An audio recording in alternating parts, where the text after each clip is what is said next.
Evet, kış başladı. Kış başlayınca biliyoruz soğuklar artınca bağışıklıklar düşüyor ve nezleler, gripler hemen hızlı bir şekilde başlıyor. Bu yılların verdiği bir malumattır. Tabii havalar soğuyunca soğur soğumaz. Kırgınlıklar, hafif gripler, nezleler başlar başlamaz insanlar direkt aktarlara koşuyor sizin de bildiğiniz gibi. Aktarlarda en çok tercih edilen ürünler zencefil, zerdeçal, tarçın başta olmak üzere. Bunun yanında hibiskus, kuşburnu, ıhlamur, çiçek yaprak olmak üzere ıhlamur. Yoğun rağbet görüyor, yoğun talep görüyor. Havaların soğumasıyla, mevsim geçişiyle birlikte bağışıklığın düşmesiyle birlikte tabii ki bir hareket var. Şimdi bitkilerin öncelikle insan vücudunun nasıl çalıştığını eğer bilirsek, öncelikle hasta olmadan tabii ki kullanmak lazım.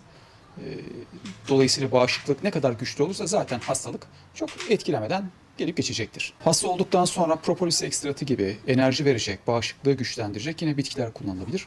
Ama orada tabii biraz daha zamana ihtiyaç var.